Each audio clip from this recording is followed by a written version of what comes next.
तभी पत्थर मंच पर कांस्य दर्पण अचानक चमक उठा।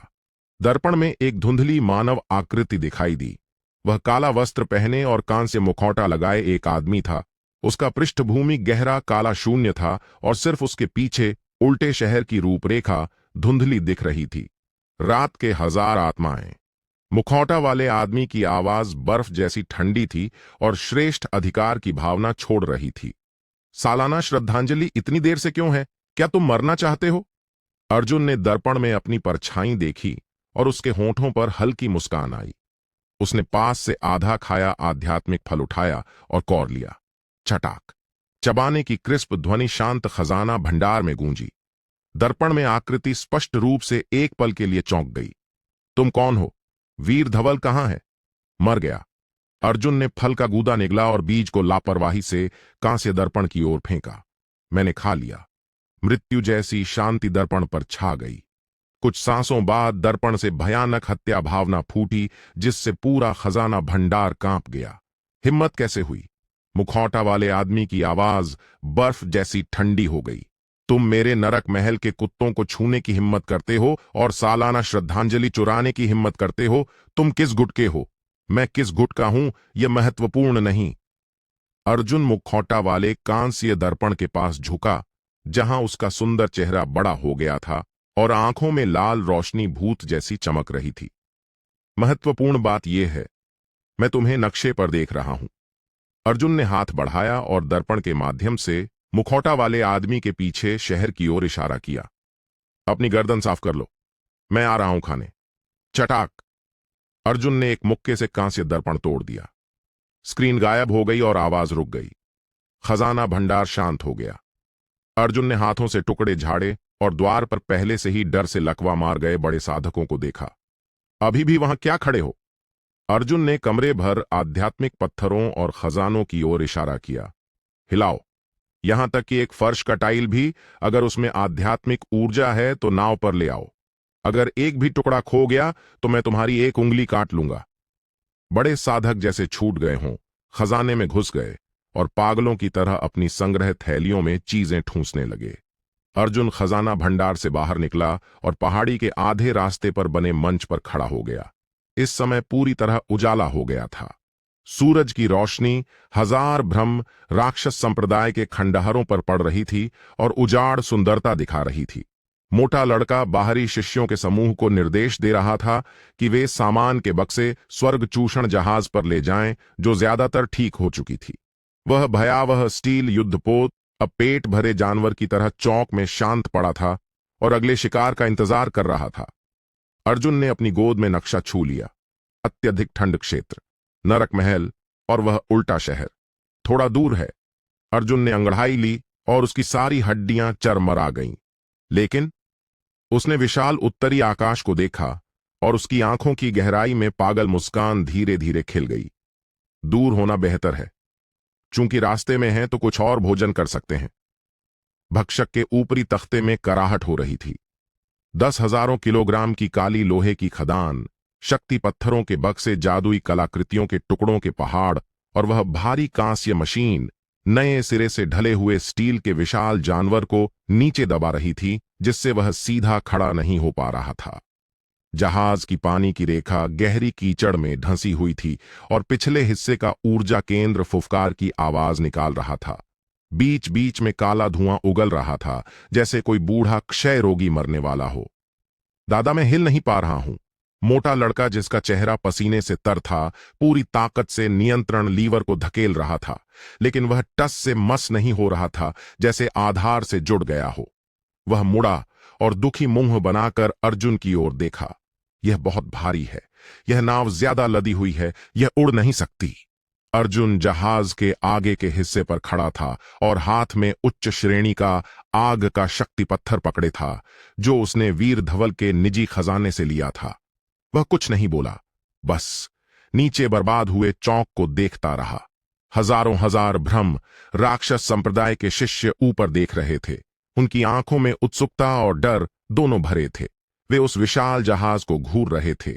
वे अभी अपनी मेहनत खत्म करके संप्रदाय की आखिरी कीमती फर्श की ईंट को जहाज पर लाद चुके थे और अब उत्सुकता से अपने नए स्वामी के फैसले का इंतजार कर रहे थे। राक्षसी साधना की दुनिया में स्वामी बदलना आम बात है। जब तक मैं जीवित रह सकता हूं, किसके लिए कुत्ता बनूं, इसमें क्या फर्क पड़ता है। उड़ नहीं सकती। अर्जुन ने हाथ में आग का शक्ति पत्थर हवा में उछाला और फिर पकड़ लिया। यह इसलिए क्योंकि आग काफी तेज नहीं है। वह मुड़ा जहाज के किनारे पर चला गया और नीचे भीड़ को देखा। क्या तुम मेरे साथ उच्च संप्रदाय चलोगे? अर्जुन की आवाज जोरदार नहीं थी, लेकिन उसमें सम्मोहक जादू था जो हर किसी के कान में साफ पहुंच रही थी। भीड़ तुरंत हिल उठी। उच्च संप्रदाय जाना, यह वह मौका था जिसके बारे में वे कभी सपना भी नहीं देख सकते थे। हालांकि हजार ब्रह्म राक्षस संप्रदाय इस इलाके में सबसे ऊंचा है, लेकिन वह प्रसिद्ध यमलोक महल के जूते भी नहीं उठा सकता। हां, मैं जाना चाहता हूं। कृपया पूर्वज मुझे अपने साथ ले चलो। मैं तुम्हारा दास बनने को तैयार हूं। मैं मजबूत हूं, मैं काम कर सकता हूं। अनगिनत लोग घुटनों के बल झुक गए और सिर झुकाने लगे, डरते हुए कि अगर एक कदम भी पीछे रहे तो छूट जाएंगे। अर्जुन के होंठ थोड़े मुड़े और संतुष्ट मुस्कान निकली। बहुत अच्छा। उसने उंगली बढ़ाई और भीड़ में कुछ जगहों पर इशारा किया। तुम और वे सब आधार निर्माण चरण के साधक ऊपर आ जाओ। जिन दर्जनों आधार निर्माण चरण के अधिकारी और उत्तम शिष्यों का नाम लिया गया, वे खुशी से झूम उठे। एक एक करके वे अपनी बचाव रोशनी पर सवार होकर ऊपरी तख्ते पर पहुंच गए। जिन्हें नहीं चुना गया, वे माता पिता खोने वाले जैसे लग रहे थे, सीना पीटते और पैर पटकते निराश हो रहे थे। स्वामी, यह मोटा लड़का तेजी से आ रहे राक्षसी साधकों को देखकर थोड़ा भौंचक्का रह गया। हमारा जहाज पहले से ही ज्यादा लदा हुआ था और अब इतने ज्यादा लोग जो कह रहे थे वे यात्री हैं। अर्जुन मुड़ा और जहाज के पिछले हिस्से के ऊर्जा केंद्र की ओर चला गया। भट्ठी खुली हुई थी और अंदर अजीब हरी राक्षसी आग जल रही थी जो डरावनी ऊंची गर्मी फैला रही थी। जिन दर्जनों राक्षसी साधकों ने अभी जहाज पर कदम रखा था, वे अपनी कृतज्ञता जताने से पहले ही देखते रहे कि काला चोगा पहने युवक भट्ठी के पास खड़ा है और उन्हें इशारा कर रहा है। चूंकि तुम उच्च संप्रदाय जाना चाहते हो, तो तुम्हें कुछ यात्रा खर्च देना होगा। अर्जुन ने गरजती भट्ठी की ओर इशारा किया। अंदर जाओ। मौत की सी खामोशी। ऊपरी तख्ते की हवा तुरंत जम गई। दर्जनों राक्षसी साधकों के चेहरों पर मुस्कान जम गई। उनकी आंखें फैल गईं जैसे उन्होंने दुनिया का सबसे बेतुका मजाक सुना हो। पूर्वज, क्या आप मजाक कर रहे हैं? एक मध्य आधार निर्माण चरण का अधिकारी सूखे स्वर में हंसा, लेकिन उसके पैर चुपके से पीछे हट रहे थे। मैं कभी मजाक नहीं करता। अर्जुन ने सांस ली। लगता था उनकी धीमेपन से निराश हो गया। चूंकि तुम गरिमा से काम नहीं करना चाहते, तो मैं तुम्हारी मदद करता हूं। धमाके। उसकी हथेली से डरावनी खिंचाव की ताकत अचानक निकली। आगे खड़े अधिकारी को चीख निकालने का मौका भी नहीं मिला। वह अदृश्य हाथ से खींचा गया और भट्ठी में लकड़ी की तरह ठेल दिया गया। फिस फिस। मांस और खून तुरंत राक्षसी आग में भाप बन गया और तीखी चीख निकली। तुरंत बाद ऊर्जा भट्ठी जोर से हिली और पहले की सुस्त लपटें, जैसे गर्म तेल की बाल्टी डाल दी गई हो, तुरंत 3 हाथ ऊंची हो गईं और चमकदार खूनी लाल हो गईं। आह, भागो! बचे हुए राक्षसी साधक आखिर समझ गए कि यह मौका नहीं, बल्कि मौत का जाल है। वे चीखते हुए जहाज से कूदकर भागने की कोशिश करने लगे, लेकिन अब बहुत देर हो चुकी थी। एक बार मेरे जहाज पर चढ़ गए तो तुम मेरे ईंधन हो। अर्जुन ने 5 उंगलियां सिकोड़कर मुट्ठी बनाई। दर्जन भर काली डरावनी जंजीरें हवा में प्रकट हो गईं, जैसे विषैले सांप शिकार पर टूट पड़े हों। तुरंत हर किसी के टखनों को लपेट लिया। नहीं, मुझे बचा लो। मैं आधार निर्माण चरण का साधक हूं, मैं उपयोगी हूं, मुझे मत मारो। रोने की आवाजें आसमान में गूंज रही थीं। अर्जुन का चेहरा भावहीन था। उसने कलाई झटकी। दर्जनों जीवित आधार निर्माण चरण के साधक घास के गुच्छे की तरह ऊर्जा भट्ठी में फेंक दिए गए। धमाके। स्वर्ग भक्षक ने जंगली जानवर जैसी गरज निकाली। इतने भरपूर मांस और खून वाले ईंधन से ऊर्जा केंद्र की निकासी ताकत अपनी सीमा तोड़कर निकल गई। जहाज के शरीर के चारों ओर के गहरे भूरे कवच पर बैंगनी निशान चमकने लगे, जैसे ताजा खून बह रहा हो। कसकर पकड़ लो। अर्जुन ने भौचक के मोटे लड़के को लात मारकर हटाया और नियंत्रण लीवर को जोर से नीचे खींचा। धड़ाम। धरती फट गई। भारी स्टील का युद्ध जहाज उल्टी धारा में जा रहे उल्का पिंड की तरह गुरुत्वाकर्षण को चुनौती देते हुए आसमान में उड़ गया और खून की दमघोंटू बदबू लिए हुए तेज झटके ने चौक को झकझोर दिया और चुने नहीं गए शिष्यों को हिला दिया। वे उड़ते हुए हवाई जहाज को खाली खाली देख रहे थे। उनकी आंखों में बच जाने की राहत और डर दोनों थे। पता चला कि पीछे छूट जाना सबसे बड़ा मौका था। उच्च आसमान में धनुष से छूटे काले तीर की तरह भक्षक बादलों के समुद्र को चीरता हुआ उत्तर की ओर तेजी से बढ़ रहा था। यह बहुत तेज है। जहाज के आगे का रम लाल होकर जल रहा था, हवा से घर्षण की वजह से। अर्जुन आगे के हिस्से पर खड़ा था, तेज हवा का सामना करते हुए और हाथ में फटा हुआ नक्शा पकड़े था। जैसे जैसे हवाई जहाज उत्तर की ओर बढ़ता गया, आसपास का तापमान तेजी से गिरने लगा। पहले का नीला आसमान धीरे धीरे शीशे जैसे भूरा हो गया और ठंडी उजाड़ भरी माहौल छा गया। स्वामी उत्तर का दरवाजा बस आगे है। मोटा लड़का 2 लोमड़ी के फर के कोट में लिपटा सुरक्षित जगह में दुबका हुआ था और आगे लुढ़कते बर्फीले पहाड़ों की ओर इशारा किया। इस दरवाजे को पार करते ही हम यमलोक महल की सीमा में पहुंच जाएंगे। वहां साल भर बर्फ पड़ती है और इतनी ठंड है कि पेशाब जाकर बर्फ की सींक बन जाती है। अर्जुन ने नक्शा रख दिया और आंखें सिकोड़ लीं।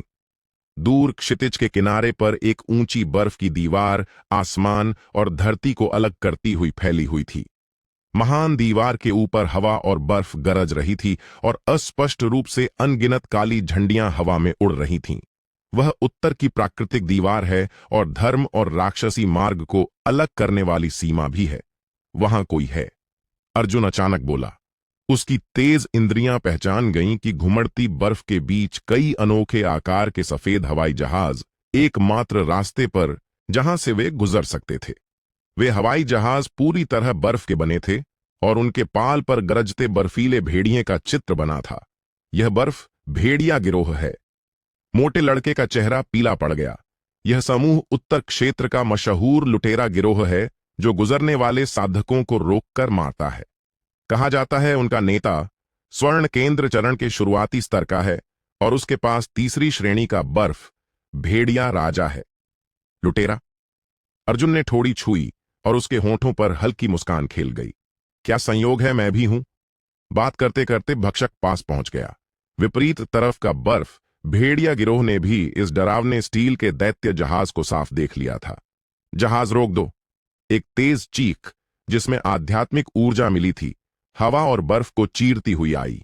आगे की बर्फीली नाव पर भेड़िया की खाल का कोट पहने एक आंख वाला विशालकाय खड़ा था। उसके हाथ में पहाड़ फोड़ने वाली बड़ी कुल्हाड़ी थी और पीछे बैल जितने बड़े सफेद भेड़िए ने दांत दिखाते हुए भक्षक की ओर गरजते हुए भौंक रहा था। यह बर्फ भेड़िया गिरोह का क्षेत्र है। गुजरने वाले अपना टोल छोड़ दो।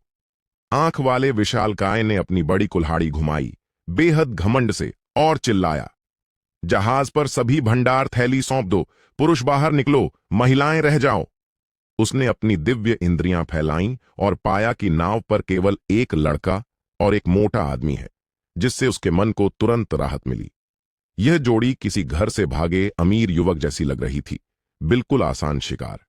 अर्जुन आगे के हिस्से पर खड़ा था और आंख वाले विशालकाय को मृत व्यक्ति की तरह देख रहा था। टोल। उसने पीछे मुड़कर देखा जहां सामान का पहाड़ लगा था। मेरे पास यहां कुछ बेकार लोहा है। अर्जुन ने मुट्ठी भर टूटी तलवार के टुकड़े पकड़े और लापरवाही से उछाल दिए। हालांकि मुझे डर है कि तुम इसे संभाल नहीं पाओगे। मौत की कोशिश। आंख वाला विशालकाय गुस्से से गरजा, आदमी हमला करो, इस बर्बाद जहाज को तोड़ दो, उस मोटे को काटकर भेड़ियों को खिला दो। दर्जन भर बर्फीली नावें एक साथ शुरू हुईं और सैकड़ों बर्फ भेड़िया गिरोह के लुटेरे अपनी जादुई वस्तुओं पर सवार होकर गरजते हुए आगे बढ़े। तीसरी श्रेणी का बर्फ भेड़िया राजा अद्भुत गति से चला। उसके 4 पंजे हवा में सीटी बजाते हुए सफेद रोशनी की लकीर बनकर सीधा अर्जुन की ओर लपका। दादा, भेड़िया आ रहा है। मोटा लड़का इतना डर गया कि सिर पकड़कर भागने लगा। अर्जुन बिल्कुल भूत-डोंग रहा। वह विशाल भेड़िए को अपनी ओर आते देख रहा था और उसकी आंखों में हल्की लाल रोशनी चमक रही थी। पशु। जैसे ही बर्फ भेड़िया राजा के पंजे उसके गले को छूने वाले थे, अर्जुन ने हरकत की। उसने न तो बचाव किया न मुक्का मारा। उसने बस मुंह खोल दिया। गरज। भेड़िए की गरज से 100 गुना ज्यादा डरावनी गरज उसके गले की गहराई से निकली। वह राक्षसी प्रजाति का दबदबा था, निम्न प्रजाति पर उच्च शिकारी का पूर्ण कुचलना। देखने योग्य काली ध्वनि तरंग तुरंत बर्फ भेड़िया राजा के चेहरे पर लगी। वाह! यह क्रूर तीसरी श्रेणी का राक्षसी जानवर हवा में इतना डर गया कि पूरा शरीर अकड़ गया, पूंछ टांग ली और दुख भरी चीख निकालकर सीधा आसमान से नीचे गिर पड़ा। तुरंत बाद अर्जुन ने पैर से जोर लगाया। धमाके! उसने भक्षक के ऊपरी तख्ते पर पैर रखा और गड्ढा बना दिया। उसका शरीर जगह से गायब हो गया, पीछे छाया की लकीर छोड़कर, और सीधा बर्फ भेड़िया गिरोह के बेड़े से टकरा गया। चूंकि टोल है, अर्जुन आंख वाले विशालकाय के पीछे प्रकट हुआ और हाथ उसके कंधे पर रख दिया। आंख वाला विशालकाय पूरा शरीर अकड़ गया, जैसे कोई प्राचीन क्रूर जानवर उसे घूर रहा हो और उंगली भी हिला नहीं पा रहा था। तो मैं तुम्हारी जान से चुकता कर दूंगा। चटक! अर्जुन ने 5 उंगलियां कस लीं। आंख वाले विशालकाय का सिर सड़े तरबूज की तरह कुचल गया। बिना सिर वाली लाश गिरने से पहले ही डरावनी खिंचाव ताकत से सूखी लाश में बदल गई। नेता मर गया, भागो! बचे हुए लुटेरे भयभीत हो गए। यह आसान शिकार नहीं, बल्कि भेड़ की खाल में छिपा टायरनोसॉरस रेक्स था। भागने की कोशिश। अर्जुन बर्फीली नाव पर खड़ा था और उंगलियों से खून चाट रहा था। हालांकि शुरुआती स्वर्ण केंद्र चरण वाले व्यक्ति का सार और खून विजयेंद्र जितना भरपूर नहीं, लेकिन कुछ भी नहीं से बेहतर है। उसने सिर उठाया और चारों ओर बिखर कर भागते बर्फीले जहाजों को देखा, जबकि उसके शरीर की राक्षसी केंद्र धीरे धीरे घूम रही थी। सही समय है इस नई चाल को आजमाने का। अर्जुन ने हाथ मुद्रा बनाई और अचानक खाली जगह पर पकड़ लिया। स्वर्ग भक्षण काला छिद्र। 10 हाथ व्यास वाला काला भंवर हवा में अचानक प्रकट हो गया। डरावनी गुरुत्वाकर्षण ताकत तुरंत फूट पड़ी। भागते बर्फीले जहाज, साधक और यहां तक कि घुमड़ती बर्फ भी इस अटल ताकत से खींचकर भंवर में समा गए। आह! चीखें ऊपर नीचे होती रहीं और अचानक रुक गईं। कुछ सांसों बाद भंवर गायब हो गया। आसमान पूरी तरह साफ था, यहां तक कि एक तख्ता भी नहीं बचा। अर्जुन अकेला हवा और बर्फ में खड़ा था और डकार ली। स्वाद थोड़ा मछली जैसा है। उसने सिर हिलाया और आकाश भक्षक पर वापस उड़ गया। मोटा लड़का भौचक्का था, मुंह इतना फैला कि मुट्ठी समा जाए। चलो! अर्जुन ने उसके कंधे पर थपकी दी और आगे और भी उजाड़ बर्फीले मैदान की ओर इशारा किया। यमलोक महल बस आगे है। मुझे सुना है कि वहां का खाना। अर्जुन ने पेट छुआ और आंखों की गहराई में पागलपन की झलक चमकी। दांतों पर काफी ठंडा है। उत्तर की हवाएं सिर्फ नहीं चलती, वे चाकू की तरह आती हैं। चटक चटक! भक्षक का नया ढल्ला गहरा भूरा कवच अब मोटी सफेद बर्फ की परत से ढका हुआ था।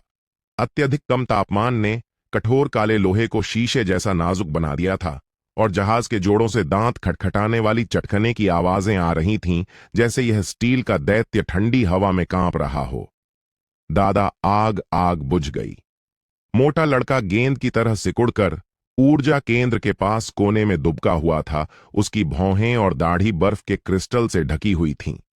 उसने जहाज की ऊर्जा प्रणाली से जुड़ी भट्ठी की ओर इशारा किया। उसकी आवाज पत्ते की तरह कांप रही थी। भट्ठी के अंदर पहले गरजती राक्षसी आग अब कुछ मरते हुए अंगारों में सिमट गई थी। जो बर्फ भेड़िया गिरोह के लुटेरे फेंके गए थे, वे दावनों राख बन चुके थे। उनकी ऊर्जा खत्म हो गई थी। बिना ऊर्जा के भक्षक एक बड़ा बेकार लोहे का टुकड़ा बन गया था, जो तेज बर्फीली आंधी में बह रहा था और उसकी ऊंचाई तेजी से घट रही थी। अर्जुन आगे के हिस्से पर खड़ा था। उसका पतला काला चोगा जमा हुआ था, जैसे शरीर पर लोहे की चादर चिपक गई हो। लेकिन वह अनजान था, बस हाथ में फटा नक्शा देख रहा था। नक्शे पर लाल बिंदु तेजी से चमक रहा था, जो आगे फैले सफेद उथल पुथल की ओर सीधा इशारा कर रहा था।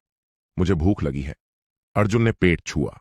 वह भूख जो हड्डियों की गहराई से आई थी, कम तापमान की उत्तेजना से और भी पागल हो गई। बर्फ भेड़िया गिरोह का खून और लौकी जो अभी खाया था, जैसे आग की गड्ढे में सूखी घास डाल दी हो, लपटें हिलीं और फिर बुझ गईं और सिर्फ और भी असहनीय खालीपन छोड़ गईं। चूंकि भट्ठी बुझ गई है। अर्जुन ने सिर उठाया। उसकी लाल चमकती आंखें घुमड़ती बर्फ को चीरती हुई आगे दिख रही विशाल बर्फ की चोटी को पकड़ लीं। तो चलो, कुछ लंबे समय तक जलने वाला ईंधन ढूंढते हैं। कसकर पकड़ लो। बोलते बोलते अर्जुन ने अचानक दाहिना पैर उठाया और जहाज के आगे के हिस्से पर जोर से पटका। धमाके। शुद्ध और दैत्य जैसी शारीरिक ताकत जहाज के शरीर में घुस गई। बिना ऊर्जा वाला भक्षक अपनी ग्लाइडिंग राह से इस लात से अचानक बदल गया।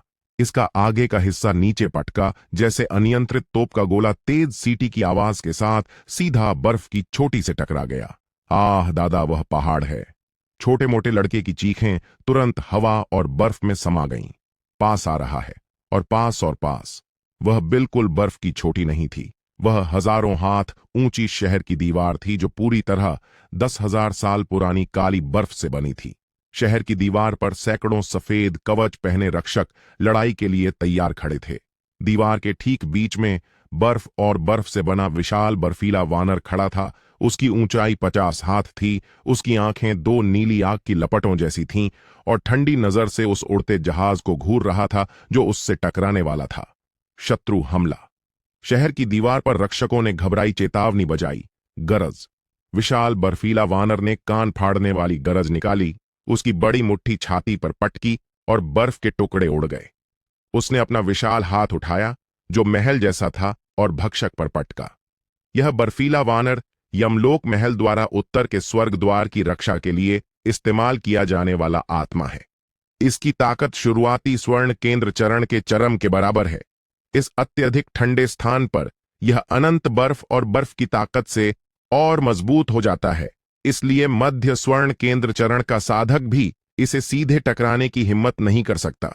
लेकिन अर्जुन की आंखों में इसका सिर्फ एक नाम था, चुंबक। यह बहुत ठंडा है। अर्जुन तेजी से गिरते जहाज के आगे के हिस्से पर खड़ा था। आसमान को ढकने वाले विशाल बर्फीले हाथ को देख रहा था और तिरस्कार से भौं चढ़ाई। हालांकि इसका फायदा है कि यह बड़ा है।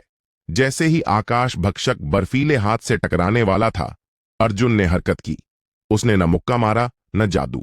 वह काली छाया में बदल गया, जहाज के आगे से कूदा और सीधा बर्फीले वानर के गरजते मुंह में घुस गया।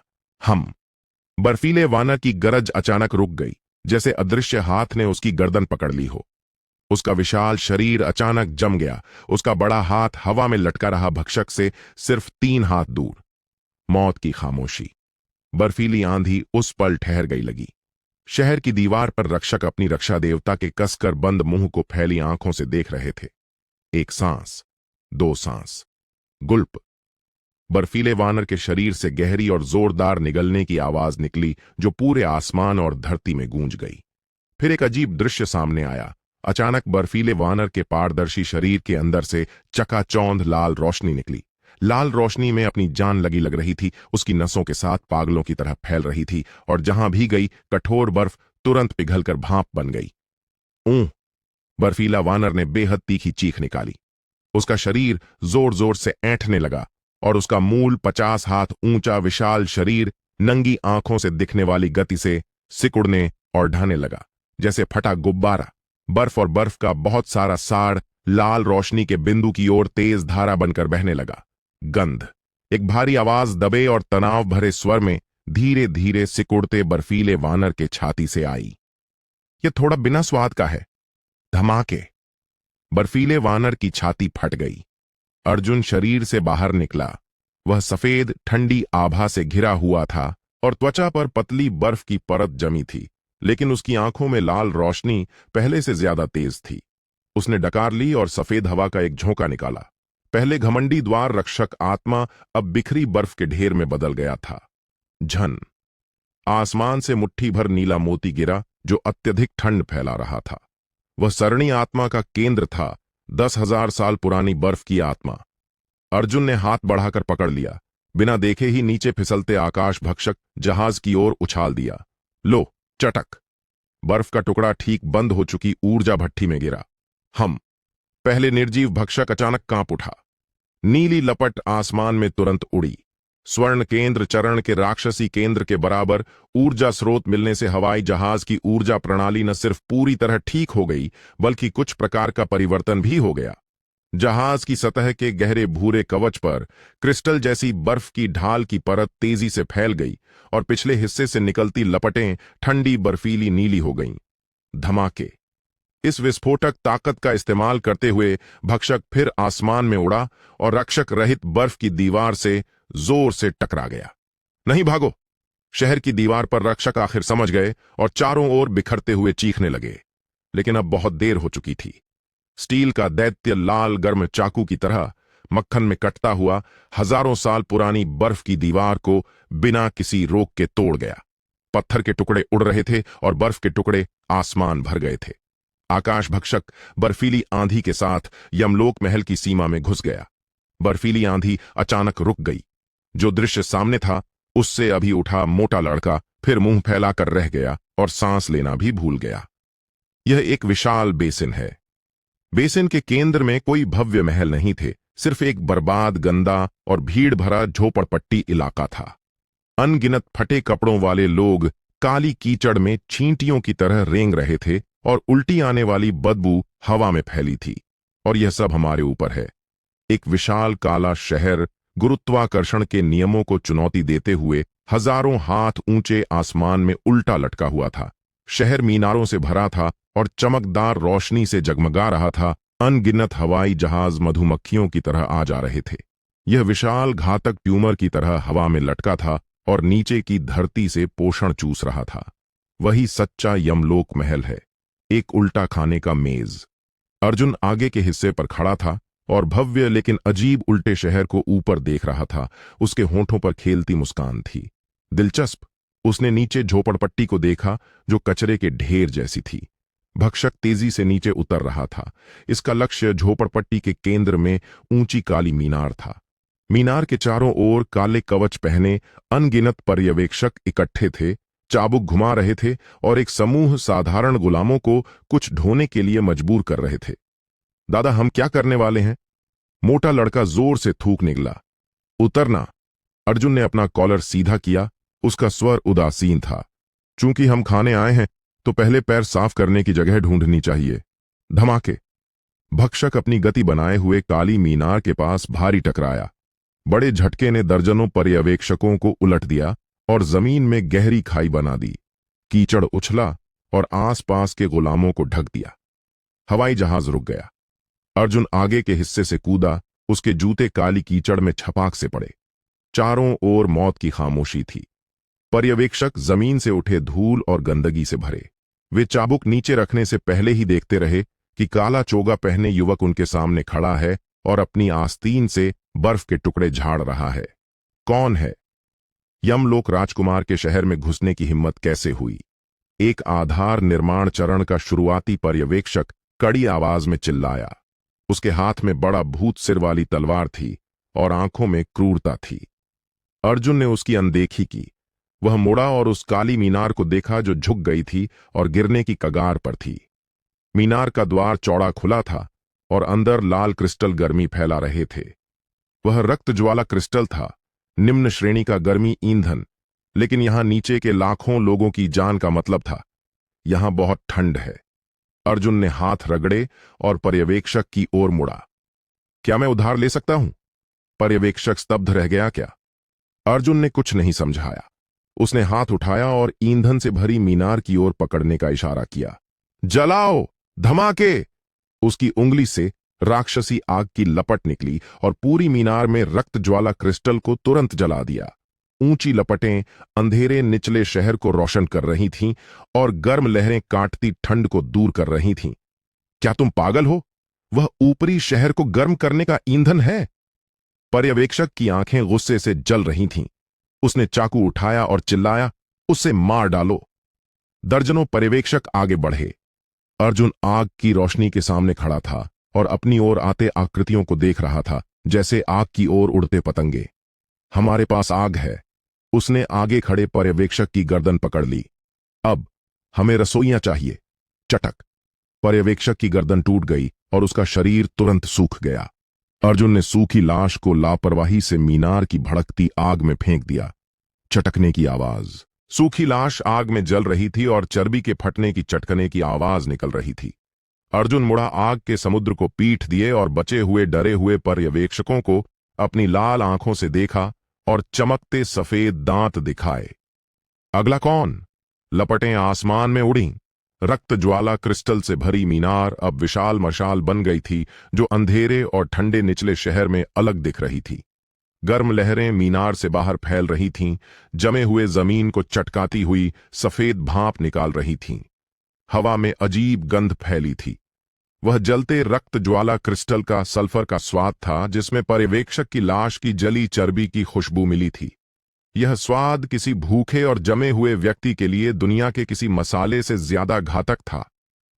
अर्जुन आग के समुद्र के सामने खड़ा था, हाथ फैलाए जैसे बर्फ से घर लौटा यात्री आराम से आग के पास खुद को गर्म कर रहा हो।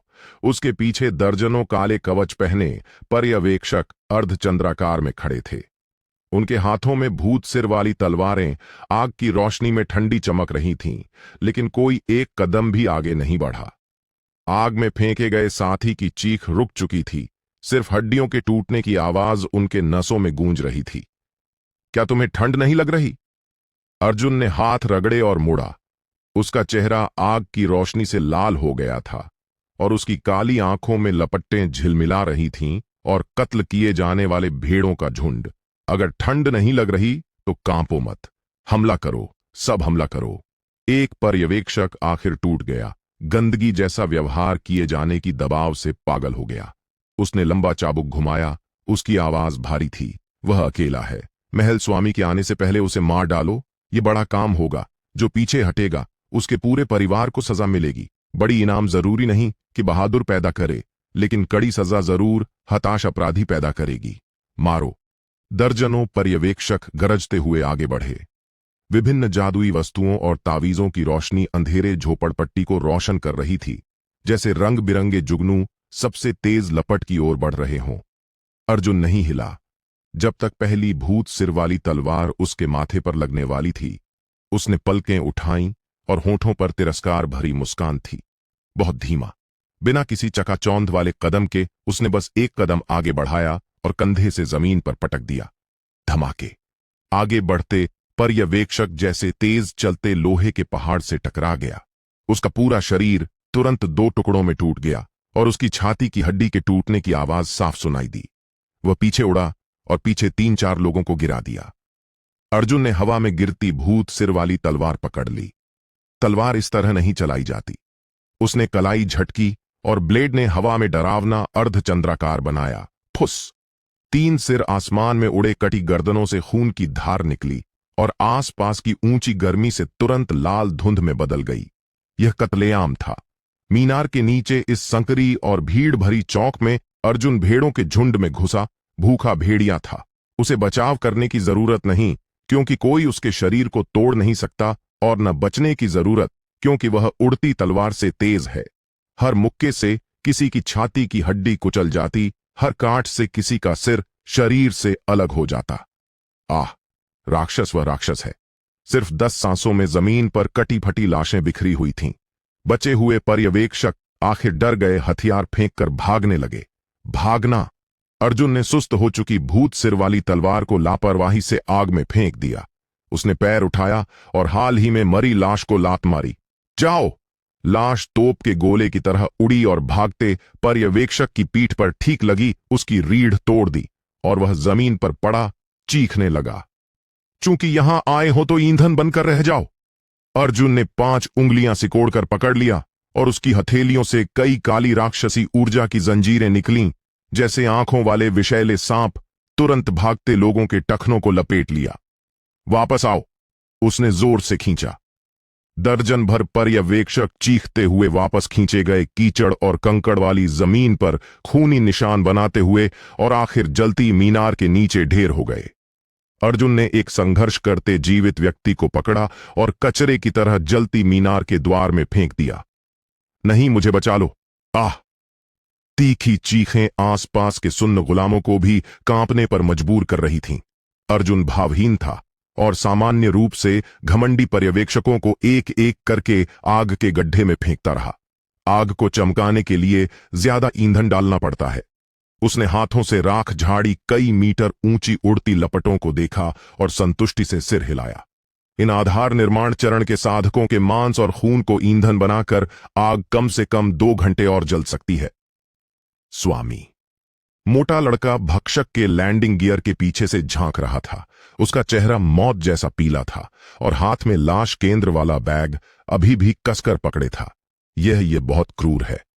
क्रूर। अर्जुन मुड़ा और आसपास के फटे कपड़ों वाले दुबले गुलामों की ओर इशारा किया। उनसे पूछो, क्या यह क्रूरता कहलाती है या गर्मी बनाए रखना? मोटा लड़का एक पल रुका, फिर अर्जुन के इशारे की दिशा में देखा।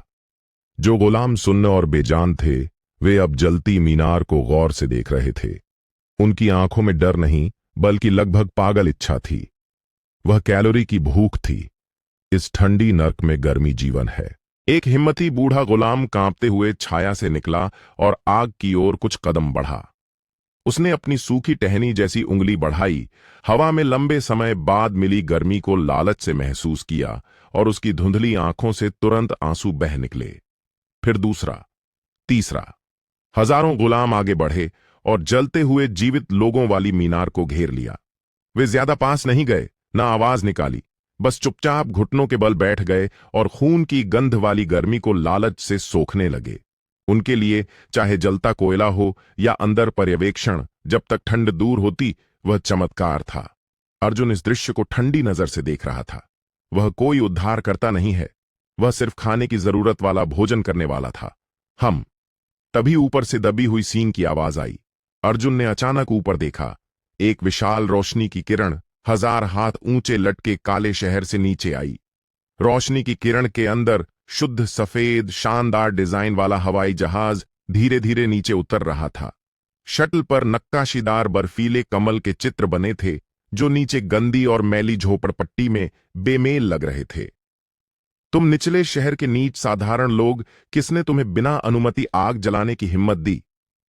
एक घमंडी और तीखी महिला की आवाज, जिसमें आध्यात्मिक ऊर्जा मिली थी, पूरे निचले शहर में गूंज गई। उड़ने वाली शटल सैकड़ों हाथ ऊंचे आसमान में मंडरा रही थी। बिना उतरे लगता था गंदी जमीन से नफरत कर रही हो, जो उसके आधार को गंदा कर देगी। द्वार खुला और सफेद लोमड़ी फर का कोट पहने भारी मेकअप वाली महिला बाहर निकली। उसके हाथ में कांटों वाला लंबा चाबुक था और नीचे वालों को घृणा भरी नजर से देख रही थी। उसके पीछे 2 चांदी के कवच पहने रक्षक थे। उनकी ऊर्जा गहरी थी। दोनों नकली केंद्र निर्माण क्षेत्र के विशेषज्ञ थे। वह बर्फ राजकुमारी है। भीड़ में किसी ने सांस ली, आवाज डर से भरी थी।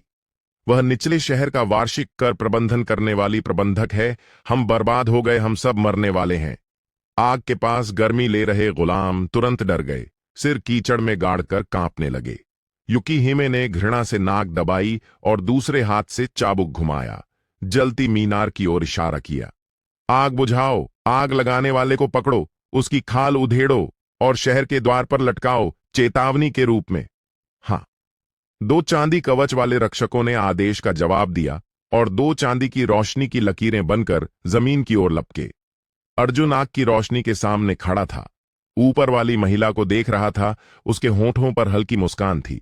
खाल उधेड़ना और नसें खींचना। उसने थोड़ी सहलाई लगता था, गंभीरता से सुझाव पर विचार कर रहा हो। यह अच्छा विचार है। सही समय है, मेरे जहाज में 2 गद्दे कम हैं। बोलते बोलते 2 चांदी कवच वाले रक्षक पहुंच गए। बाएं एक आदमी लंबा भाला पकड़े था, जिसकी नोक पर खिले आलू बुखारे के फूल लगे थे। सीधा अर्जुन के गले पर निशाना दाएं। एक आदमी 2 हथौड़े पकड़े था, जो भारी ताकत से नीचे आ रहे थे। वे पूरी तरह सामंजस्य में थे और फैसला लेने में तेज थे। लेकिन अर्जुन की आंखों में ये दोनों नकली केंद्र निर्माण साधक पहले वाले वीर धवल से भी बदतर थे। वे औषधियों से ढेर किए गए नकली गोली थे, सतही और बिना ताकत के। हटो। अर्जुन ने कोई आध्यात्मिक ऊर्जा नहीं इस्तेमाल की। उसने बस हाथ उठाए और बाएं और दाएं पकड़ लिया। झन। उसने एक हाथ से भाले के डंडे को पकड़ लिया और 2 हथौड़ों को स्थिर सहारा दिया। दोनों रक्षकों के चेहरे बदरंग हो गए, जैसे उनके हथियार पहाड़ से जुड़ गए हों और हिल नहीं रहे। बहुत कमजोर। अर्जुन ने सिर हिलाया।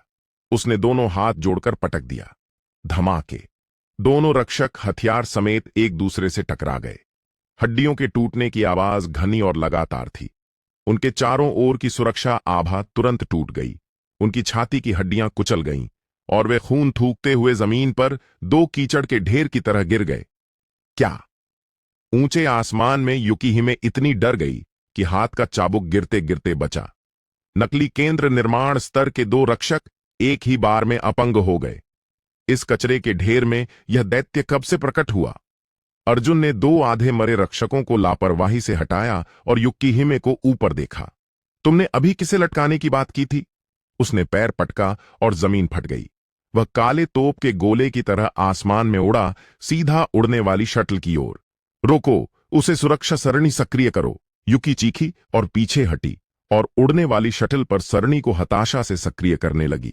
मोटी सफेद रोशनी की ढाल तुरंत उठ गई, लेकिन इस पल अर्जुन के सामने यह सुरक्षा अंडे के छिलके जैसी नाजुक थी। खोलो! अर्जुन ने रोशनी की ढाल पर मुक्का मारा। चटक! रोशनी की ढाल तुरंत टूट गई। वह डेक पर उतरा, युकीहिमे की लंबी गर्दन पकड़कर उठा लिया। खां खां, मुझे छोड़ दो। युकी हताशा से संघर्ष कर रही थी, हवा में पैर पटक रही थी और भारी मेकअप वाला चेहरा दम घुटने से जिगर जैसा हो गया था। मैं तीसरे राजकुमार की रखैल हूं, तुम मुझे छूने की हिम्मत कैसे? रखैल? अर्जुन ने सिर टेढ़ा किया और उसकी नजर उस सफेद लोमड़ी फर के कोट पर पड़ी जो वह पहने थी। चमड़ा काफी अच्छा है, मुझे चाहिए। उसने उंगलियों से दबाव बढ़ाया। छटक! युकीहिमे की गर्दन लटक गई। अर्जुन ने समय बर्बाद नहीं किया। उसने राक्षसी बीज सक्रिय किया और देर से आधार निर्माण चरण वाली देह को तुरंत निगल लिया।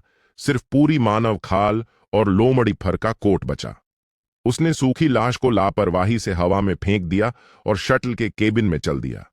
एक पल बाद वह बाहर निकला, उच्च श्रेणी के शक्ति पत्थरों से भरा भारी बैग उठाए, छोटे मोटे।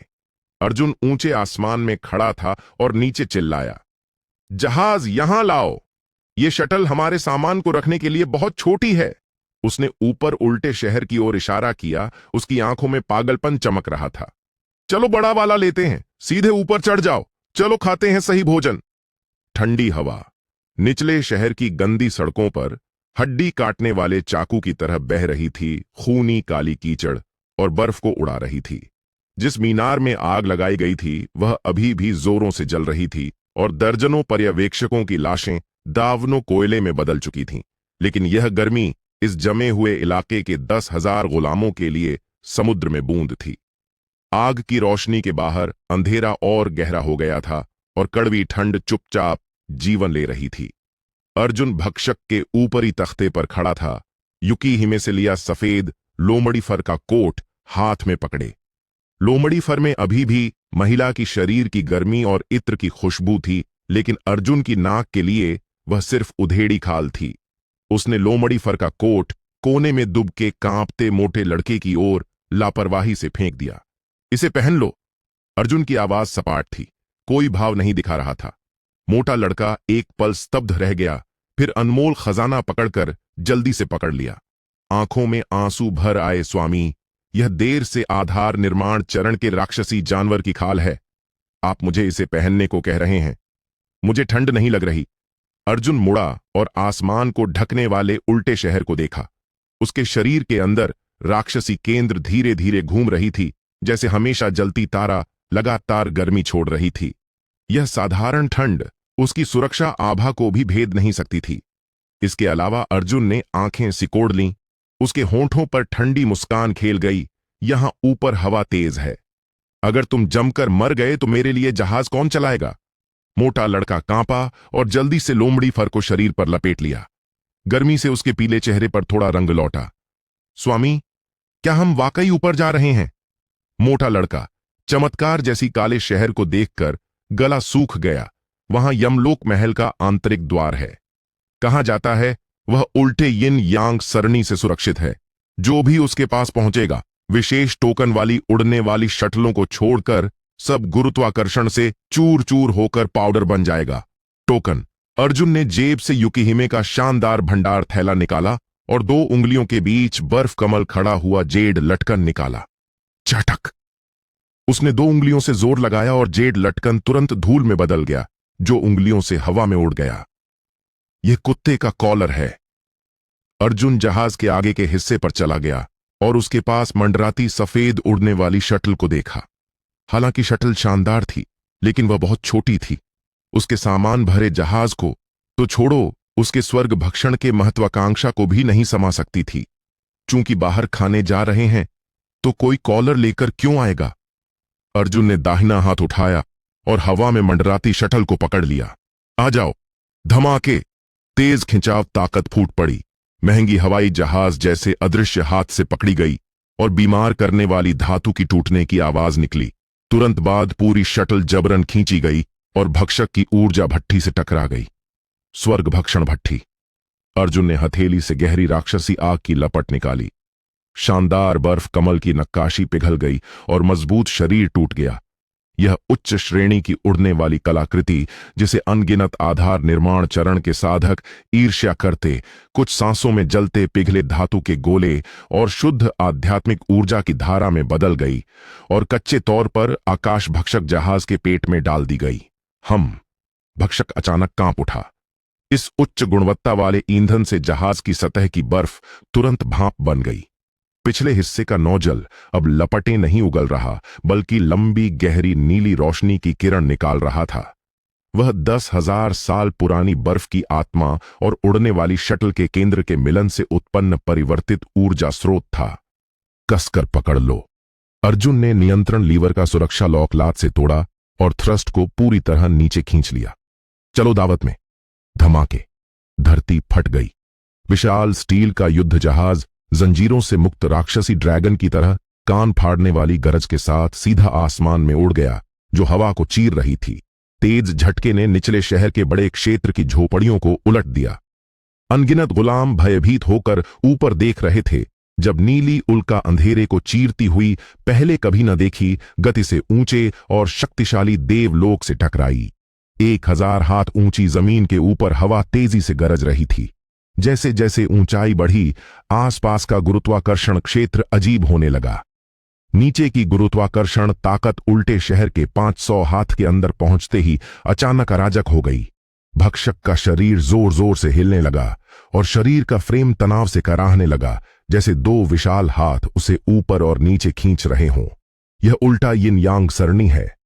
अदृश्य बाधा आसमान और धरती के बीच फैली हुई थी, जो ऊपरी शहर के अमीरों को निचले शहर के साधारण लोगों से पूरी तरह अलग कर रही थी। चेतावनी, अनधिकृत प्रवेश चेतावनी। खाली जगह में तीखी आध्यात्मिक ऊर्जा की अलार्म बज उठी। उल्टे शहर के नीचे निचले शहर की ओर वाली तरफ अनगिनत घने लाल रून अचानक चमक उठे। शहर की दीवारों के नीचे छिपे सैकड़ों साइकिक भारी तोपों ने एक साथ नलियां घुमाई और लापरवाह घुसपैठिए पर निशाना साध लिया। गोली चलाओ।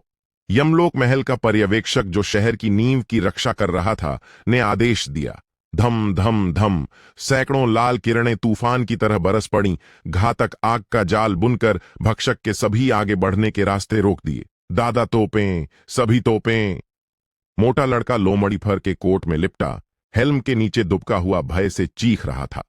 अर्जुन जहाज के सबसे आगे के रम पर खड़ा था। उसके काले बाल पागलों की तरह उड़ रहे थे। उसकी आंखों में लाल रोशनी तोपों की बौछार से ज्यादा जल रही थी।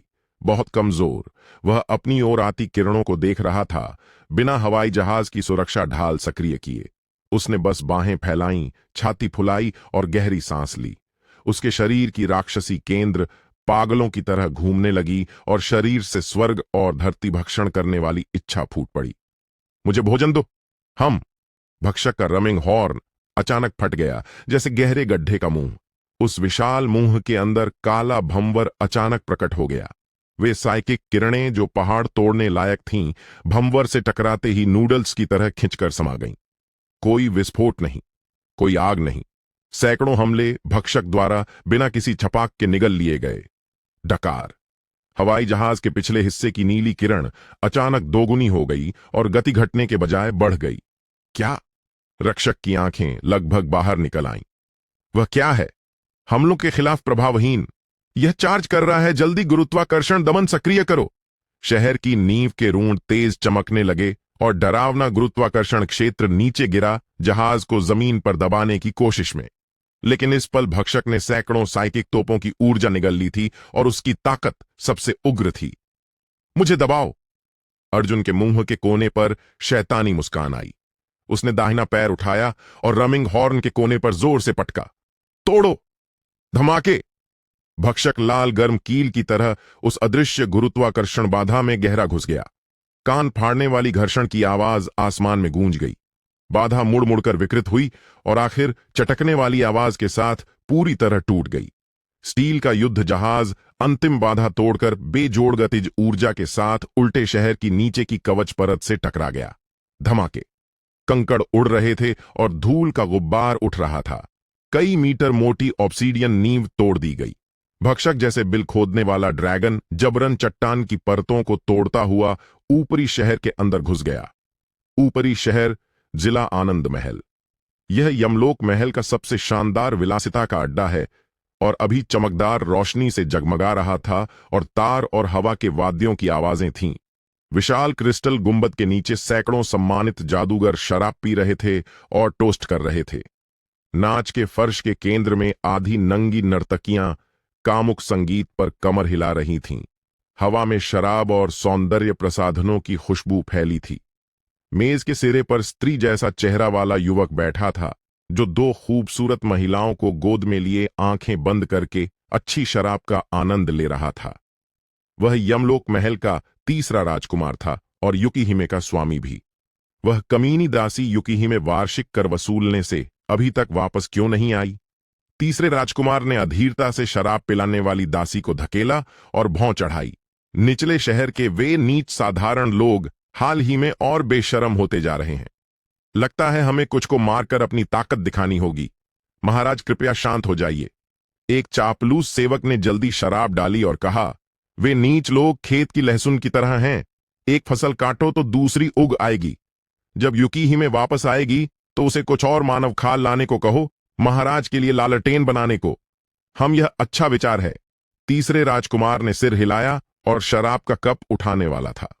अचानक उनके पैरों तले जमीन अचानक कांपी। कप में शराब उछलकर उस पर गिर गई।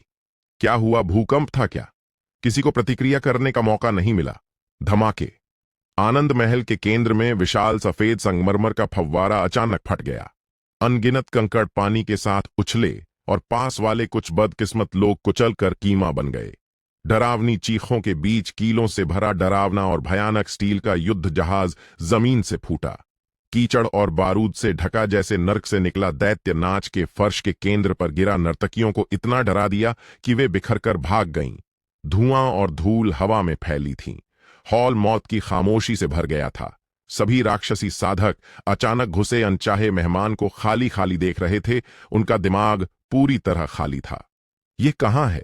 यह उल्टे शहर का आनंद महल है। जमीन से जहाज कैसे निकल सकता है? खां खां।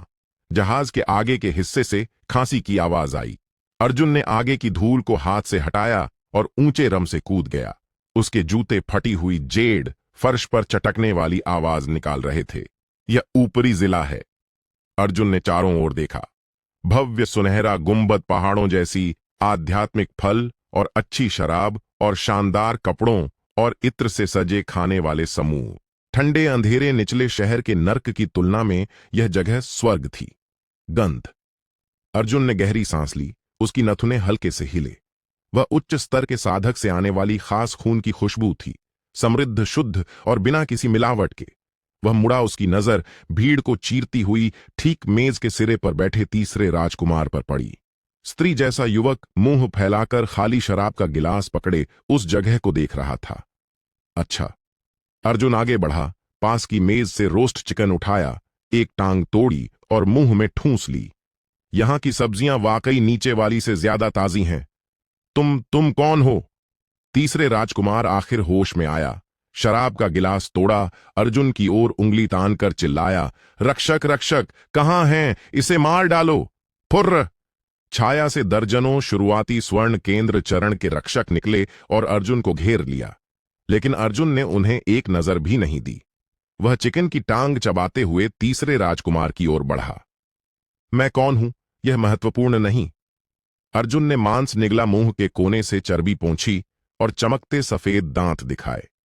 महत्वपूर्ण बात है, उसने तीसरे राजकुमार के बैंगनी सुनहरे चोगे की ओर इशारा किया, जो युकिहिमे के कोट से भी ज्यादा शानदार था। मैं तुम्हारा सूट ले लूंगा।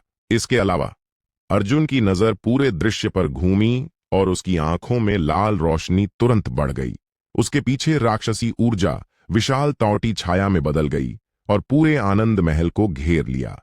मैंने पूरे रेस्तरां को अपने लिए बुक कर लिया है।